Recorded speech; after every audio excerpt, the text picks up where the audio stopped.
Hi there, welcome to my channel. Meet ordinary people with extraordinary stories. If you like this video, hit the like button. And if you want to see more, press the subscribe button as well. Enjoy! Dear Faroha, kita lagi ada di Alzam Tour ya. Sekarang kita syutingnya di Alzam Tour. Di sebelah tuh ada Dimsum 63 juga punya dirimu ya. Dulu kuliahnya apa? Kalau aku kuliah S1 itu Fakultas Hukum di Unpar Parahyangan. Lalu lulus kuliah kerja di bank sebagai account officer. Oke. Lalu lagi kerja terus kepikiran gimana caranya supaya sekolah S2 karena orang tua tuh menganggap aku tuh masa sih kamu S2 gitu karena aku tukang main dan ya terutama papa kayak lulus S1 aja udah alhamdulillah udah untung ngapain nih ya mau bocah S2 ya. ya akhirnya untuk membuktikan itu akhirnya aku daftar lah di Unpad ngambil jurusan hukum bisnis. Oke. Dia kuliahnya weekend karena kan aku Senin sampai Jumat kerja, kuliahnya Jumat Sabtu Minggu. Jadi S1-nya di Unpar, S2 di Unpad sambil kerja. Sambil kerja. Kerjanya di bank. Di bank, di bank Mawar. Lalu udah gitu setelah lulus merit.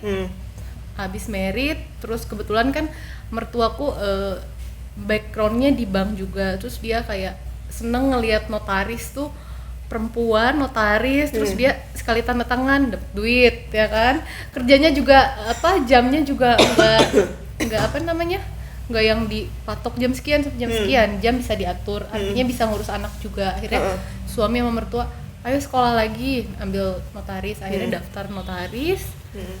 Terus lulus tahun 2018 kemarin. Wow. Jadi S2-nya satu magister. Tapi kan udah punya anak kan, Udah, jadi ngebagi waktunya tuh gimana? Waktu kuliah itu berteman dengan pumping. Jadi setiap setiap kuliah 2 jam sekali aku izin sama dosen pumping susu. Pumping. Wow. Karena zaman dulu belum ada pumping yang silent. Iya. Jadi pumpingnya harus di luar kelas. Kalau zaman sekarang kan udah ada tuh pumping yang silent. Kalau zaman dulu aku belum ada yang silent 2016. Jadi ketemu anak cuman maghrib aja karena ngantor, kuliah, ngajar, baru ketemu anaknya malam. Tapi suami support banget ya? Suami support banget, alhamdulillah.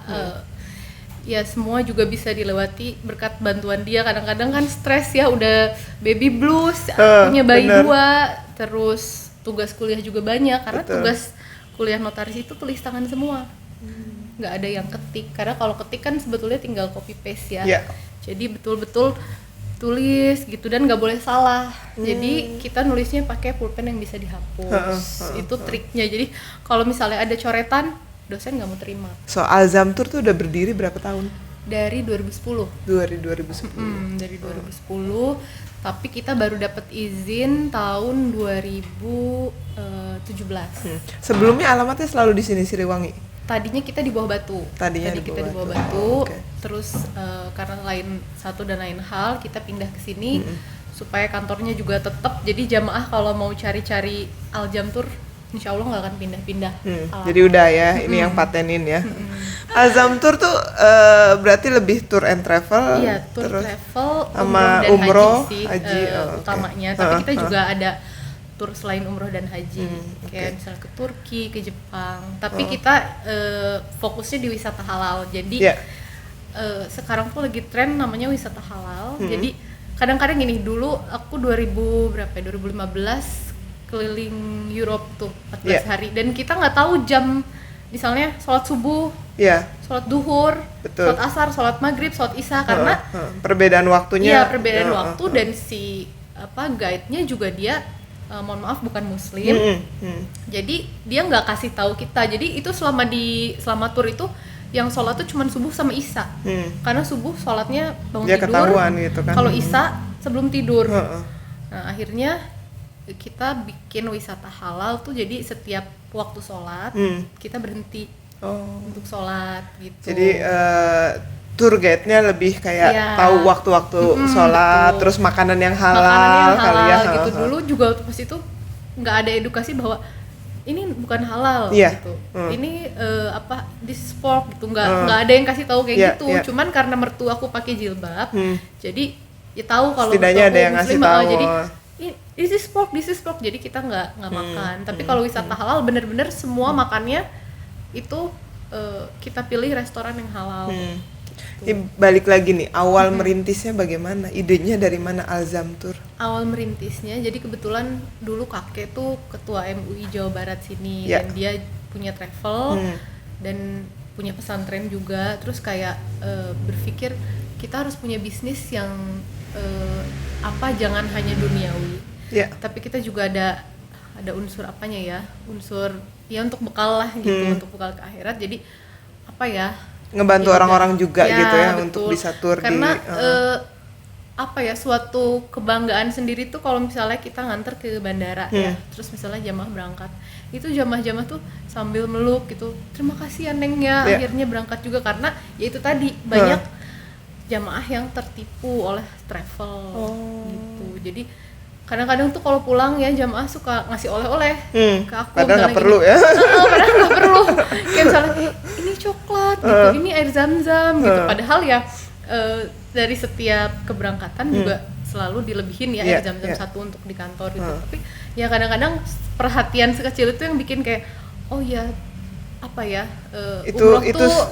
umroh tuh kebahagiaan tersendiri lah ya, buat betul. ngepuasin orang-orang bisa ngeberangkat gitu. Apa sih yang bikin Alzam Tour beda sama yang lain tuh? Jadi selain umroh dan haji, kita juga ada ya tadi itu wisata halal, dan umrohnya pun kita nggak jual yang paket yang ece-ece, artinya yang hotelnya tuh jauh. Kalau perbedaan umroh yang murah dan mahal itu kan dari jarak hotel ke Ka'bah sama pesawat. Kita pesawat itu nggak pakai yang transit, jadi direct itu hanya dua, Saudi Airlines sama Garuda Indonesia. Soalnya kalau ada transit dulu, kasihan jamaah. Ada beberapa jamaah yang memang baru naik pesawat. Betul, apalagi banyaknya jamaah umroh itu baiknya yang tua-tua kan, jadi kalau transit tuh ya kasihan. Mending kalau transitnya yang nggak bawa bag, tapi kalau misalnya yang turun harus bawa bag kan dia geret-geret koper, terus kadang-kadang dia terdampar. Misalnya transit di Dubai, dia mau makan bingung, mau apa-apa bingung gitu. Akhirnya kita putusin, kita semua paket kita itu nggak ada yang transit, semua jadi direct. udah diem aman dalam satu pesawat. Dalam satu pesawat aman. Terus hotelnya pun paket yang paling murah di kita itu jaraknya hanya 200 sampai 300 meter. Jadi bisa jalan. Iya, bisa balik jalan lagi, nggak nyasar. Karena kan kalau umroh tuh kita nggak banyak di hotel, kita banyaknya di luar, di masjid ya, kita sholat gitu. Jadi pulak baliknya itu ya lumayan gitu. Jenis paket-paketnya sendiri sama lah ya kayak yang lainnya. Paketnya ya ada yang bintang 4, bintang 5 sama VIP. Jadi kita jualnya bintang 4. Kalau bintang 4 itu pesawatnya direct, hotelnya itu tadi 200 sampai 300 meter. Kalau yang bintang 5 itu pesawatnya direct, jaraknya 50 sampai 150 meter. Itu tergantung availability hotelnya. Jadi kita tuh kalau bikin di flyer gitu, kita bikin misalnya hotel interkontinental atau setara, karena ya kita juga nggak bisa menjanjikan ke jamaah oke nanti kita dapatnya hotel ini, tapi ternyata availability-nya nggak ada. Jadi kita tulis itu lagi setara. Penuh juga. Nah, tahun sekarang bagaimana? Jadi waktu pas pandemi itu ditutup, visa umroh itu ditutup Februari akhir kan. Kita tuh ada keberangkatan di bulan Maret itu ada 4 grup. Yang satu 70 jamaah, yang satu 37, yang satu lagi 40-an kalau nggak salah, satu lagi 50-an. Ya sekitaran 300 kurang. Itu bener-bener ini telepon tuh kayak kring. Jadi nggak berangkat. Iya, jadi waktu pas si pemerintah mutusin visa ditutup, semua tuh kayak berpikir itu hoax ya. Pada nggak percaya, terus pada ini bener nggak sih? Ya kita juga masih cari kebenarannya. Ternyata memang bener. Ada konferensi pers dari Kemenak. Terus ya jamaah juga ada yang ngeyel, ada yang legowo. Jadi yang paling susah itu ngadepin jamaah yang ngeyel, yang pokoknya saya nggak mau tahu ya, pokoknya saya mau uangnya kembali. Loh Bu, Pa ini bukan karena Aljam Tour, tapi ini karena memang dari Saudinya seperti itu. Dia nggak membuka. Tapi duitnya hilang nggak mereka? Nggak. Jadi masih ada karena gitu? karena ini apa ya, isu global. Jadi bukan hanya terjadi di Indonesia, di seluruh dunia. Jadi semua pesawat dan hotel itu tidak boleh menghanguskan pesanan. Jadi diwajibkan mereschedule. Refund lah ya, reschedule ya. Prediksi tahun depan bakal normal nggak? Mudah-mudahan ya, mungkin sih kalau COVID mungkin sembuhnya sih tahun 2021 ya, mungkin ya. Tapi ya kembali lagi, pariwisata paling terakhir sembuhnya. Karena orang juga masih takut-takut kan, di bandara lah, pesawat lah. Apalagi umroh kan desek-desekan. Tahun depan baru mulai lagi umrohin, haji segala macam lah, dan setelah itu baru tour ya. Baru tour. So di tengah-tengah lagi begini apa kegiatannya? Kegiatannya katanya jadi dosen juga. Iya, aku dosen juga, tapi ya selama COVID gini ngajarnya via Zoom. Via online juga ya, via Zoom. Via Zoom. Ya gitu deh, kalau via Zoom ada yang dengerin, ada yang enggak. Formalitas hanya absen mereka. Kalau misalnya orang-orang mau mulai nabung nih, misalnya untuk cicilan ya, sebutnya paket atau cicilan? Jadi ada 3 tipe pembayaran umroh tuh, yang satu nabung, yang 2 cicilan, yang 3 cash. Kalau berarti Alzam Tour juga menerima itu? Tapi kita kerjasama sama beberapa bank syariah. Salah satunya BRI Syariah, BNI Syariah, Mandiri Syariah, Maybank Syariah. Jadi mereka itu nabung bukan ke rekening Aljam, tapi ke rekening mereka sendiri, tapi itu tidak bisa diambil sampai dengan jumlah paket yang diinginkan. Kenapa kayak gitu? Karena kalau misalnya diambil ya nggak full ya, nggak beres-beres. Ntar aduh mau beli ini, ambil. Jadi akhirnya di hold gitu. Jadi lebih aman lah ya. Aman. Jadi nggak dimasuk ke Alzam Tour, tapi ada bank dan bank bekerja sama dengan Alzam Tour, jadi keuangannya juga lebih aman, safety. Jadi nanti kalau udah misalnya harga paket 25 juta nih, kita nabung udah 25 juta, nanti si bank akan konfirmasi ke jamaah, Bu, Pak, dananya udah 25 juta nih, kita kan rilis ke Aljam Tour ya. Kalau mereka bilang yes, baru dirilis sama bank. Dan itu biasanya setelah rilis berapa tahun mereka berangkat? 1 bulan maksimal. Ya. Jadi langsung dimasukin ke keberangkatan. Misalnya kita nggak boleh lama-lama. Lunas Agustus nih, berarti September langsung berangkat. Untuk umroh. Iya, untuk umroh. Kalau untuk haji sendiri ada? Kalau haji kan kita haji ini haji plus. Jadi yang langsung berangkat gitu loh Mbak Rere. Karena kalau misalnya haji yang antri itu kan pemerintah yang atur. Jadi kalau ini tuh ibarat tuh apa ya, kita bayar tahun ini berangkat, tapi memang nominalnya cukup besar. Tapi kalau yang ikut program pemerintah kan ada yang 2 tahun, 3 tahun. Iya. Enggak, sekarang di Jawa Barat aja 17 tahun. Hah? 17 tahun loh. Sorry, baru tahu. Iya, apalagi yang di mana ya, luar Jawa itu ada yang sampai 40 tahunan. Walaupun udah lunas? Iya, jadi itu dihitungnya setelah lunas. Jadi kan kalau nggak salah sekarang naik ya jadi 30 juta gitu haji di pemerintah. Setelah kita bayar 30 juta baru kita masuk nomor antrian. Luar biasa. Selama itu makanya kenapa umroh itu jadi satu pilihan untuk masyarakat. Ibadah, jadi gampang. Karena kalau haji kan nunggunya lama. Boleh nggak sih sebut harga yang haji di Alzam Tour? Boleh. Jadi haji itu kita sediain yang VIP, artinya yang nggak full. Kalau pemerintah kan 40 hari, kalau kita hanya 19 hari, jadi yang penting-pentingnya aja. Karena kita itu pakai visa undangan, jadi bukan visa haji yang dari pemerintah. Itu mulai dari $15.000. $15.000. Cuman kalau untuk yang punya uang sih, ya uang segitu oke lah ya, buat ibadah. Iya, buat ibadah. Dan jarang-jarang haji juga kan rukun Islam masuknya. Artinya wajib untuk yang mampu gitu. Cuman ya untuk yang nggak mampu ya itu pilihannya umroh tadi. Umroh. Jatuhnya juga sebenarnya sama ya, ibadah lah ya. Iya, ibadah. ya Cuman, dibanding nggak kesana banget ya kan, udahlah umroh aja gitu. Kalau umroh juga kan waktunya juga bisa kapanpun, kalau haji kan hanya setahun sekali.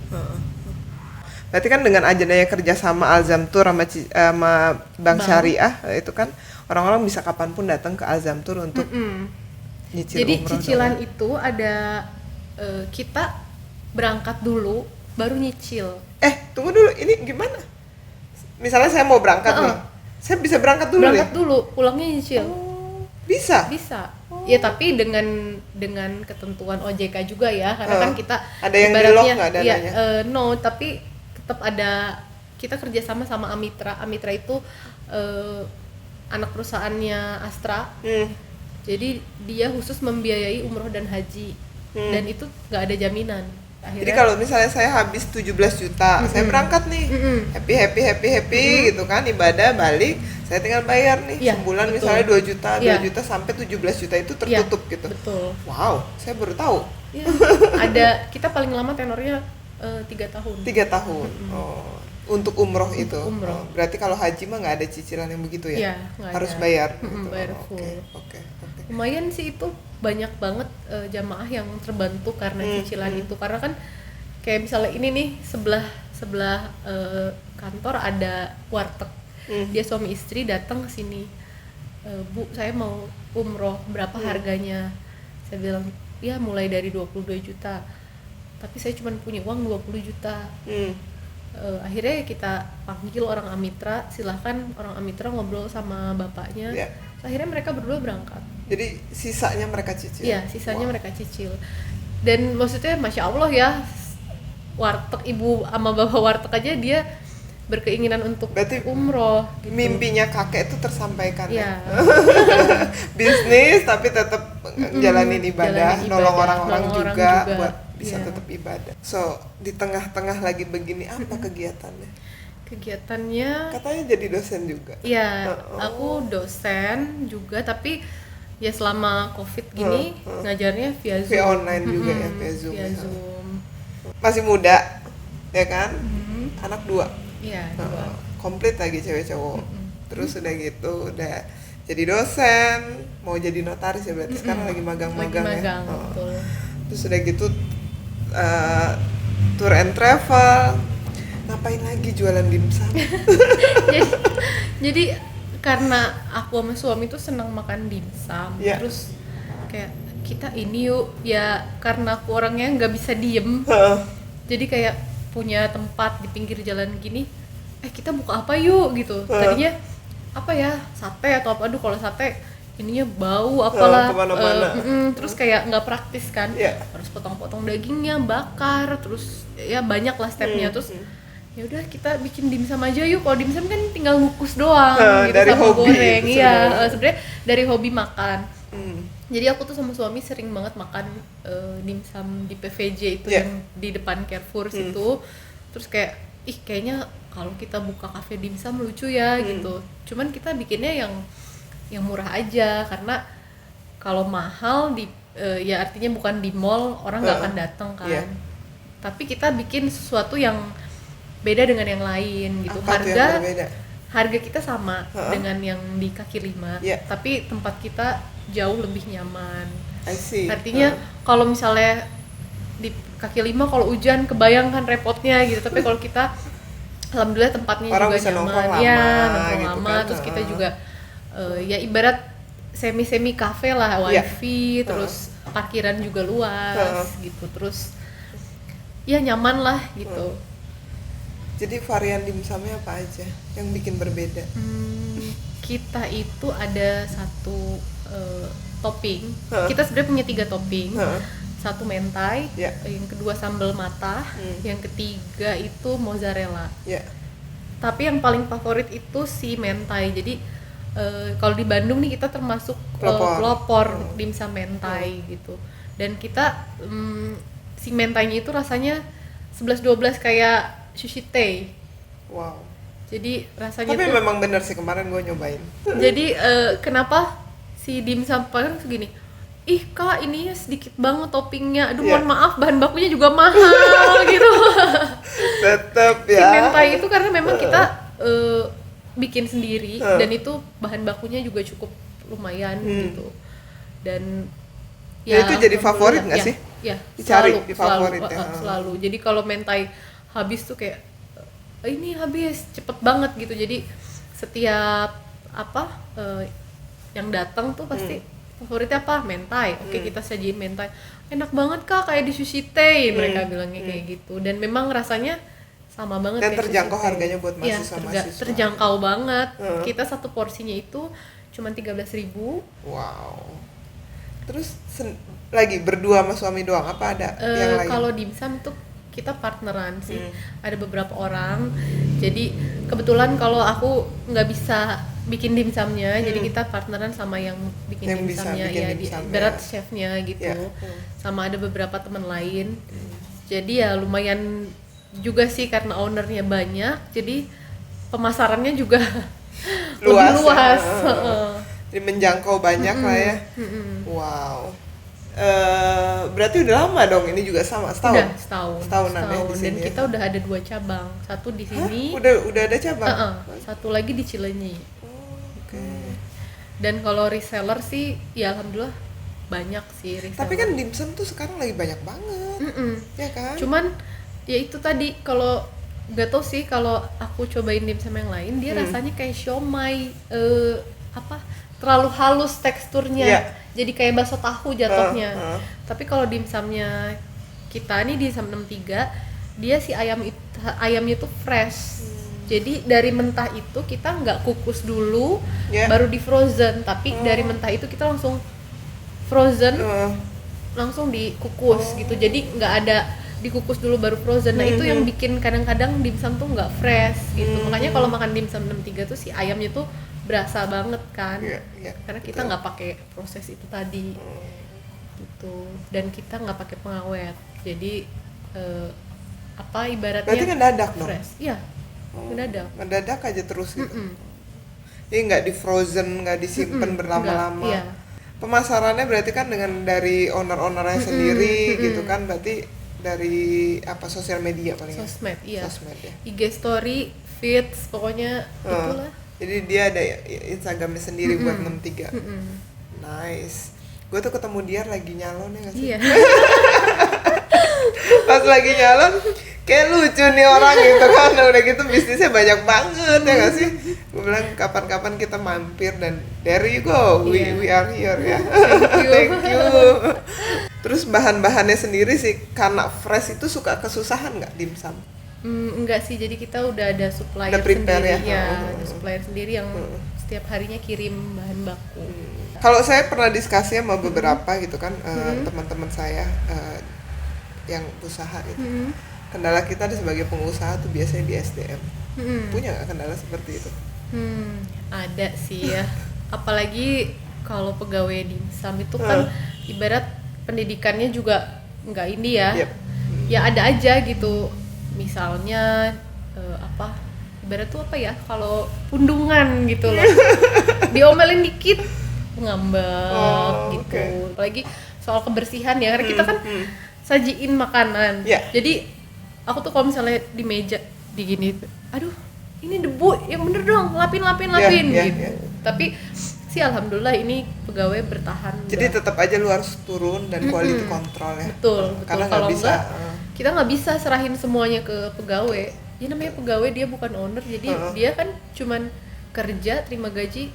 Punya trik nggak sih supaya mereka berjalan dengan seiring suka sendirinya? Tiba-tiba sidak.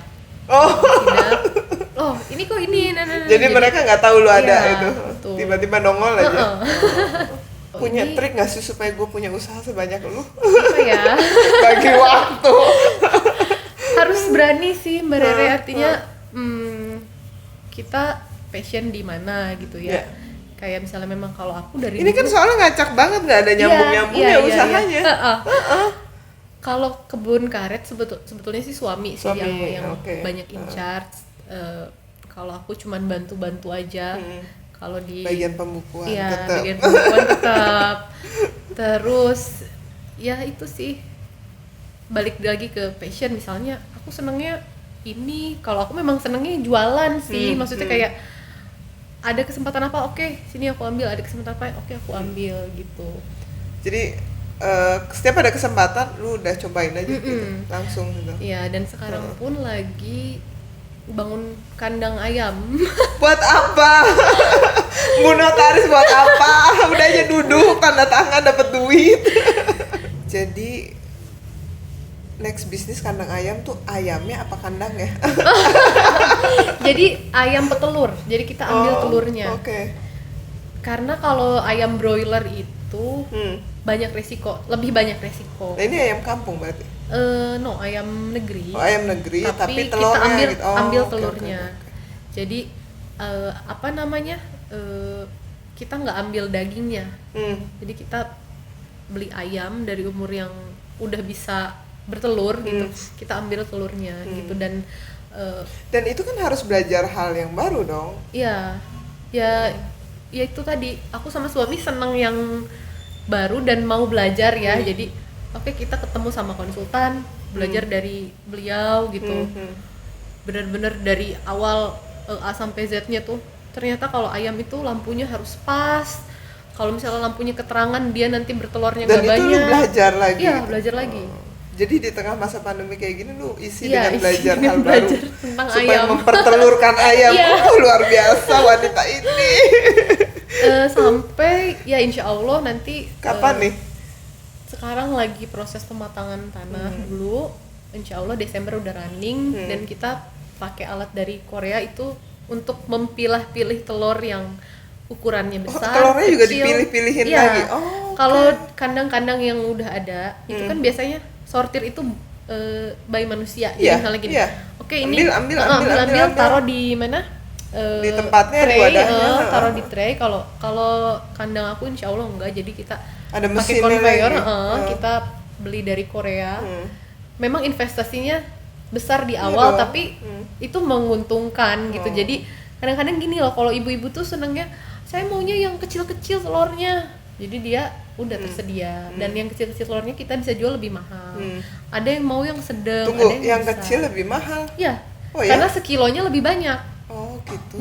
Wow. Jadi mikir bisnisnya tuh setiap sama suami tiap tahun kali ya? Iya. Mikirin bisnis baru tiap tahun gitu. Jadi setiap sebelum tidur tuh pilotopnya ini gimana. Jadi benar-benar oke, ini gimana progresnya, udah sampai mana, bla bla bla bla. Ada nggak sih saling keganggu gitu dalam rumah tangga? Enggak sih, alhamdulillah. Enggak, justru malah saling support aja gitu. Karena suamiku juga latar belakangnya dia S2 di ITB MBA, jadi malah dia yang membuka pikiran aku supaya kamu harus gini Neng, kamu harus gitu Neng gitu. Karena kan aku basicnya kan dulu pekerja kan, di bank aku 3 tahun, jadi mindsetnya juga masih kayak oke, kita hati-hati gitu. Semenjak sama suami dia kayak gini, kita punya karyawan harus begini gitu. Dari situ banyak belajar juga sih dari suami, karena suami setelah lulus kuliah dia langsung bisnis gitu. Tapi kalau misalnya ada anak-anak muda yang masih bingung nih, mau usaha apa, punya tips nggak? Kalau misalnya passion sama sesuatu, jalanin gitu, dan harus fokus. Artinya gini, tadi Mbak Rera bilang bisnis aku banyak, tapi aku pun membuild itu fokus gitu. Misalnya di travel ini build dulu, fokus, udah jadi, kita mikir yang lain. Gitu. Jadi jangan sampai nggak bisa serentak sekaligus gitu. Sekarang kan travel lagi turun, terus ya mikir kan suami, kita ngapain ya gitu. Kalau dimsum kan ya ibarat itu udah berjalan warung gitu. Warung Akhirnya, yang lu nongkrong dapet penghasilan, dan nextnya apalagi inovasi juga tetap harus dipacu terus gitu. Wow, keren sekali. Ini kalau gue mau belajar bisnis sama lu berarti ya? Iya dong. Wow, gue gak ada apa-apanya nih. Luar biasa. Wow, nice.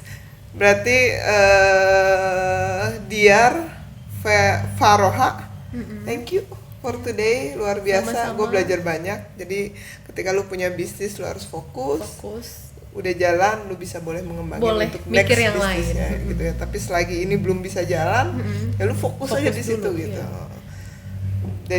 Dedikasi full lah ya gitu. Betul. Kadang yang bikin nggak jadi itu kita sendiri karena kitanya nggak fokus, terdistract dengan yang lain, punya mimpi yang lain, ini belum jadi, maunya gini, beresin dulu yang ini baru kita mikir yang lain. Gue belajar sama usia 30 tahun. Thank you dear Faroha, nice to meet you. And we closing.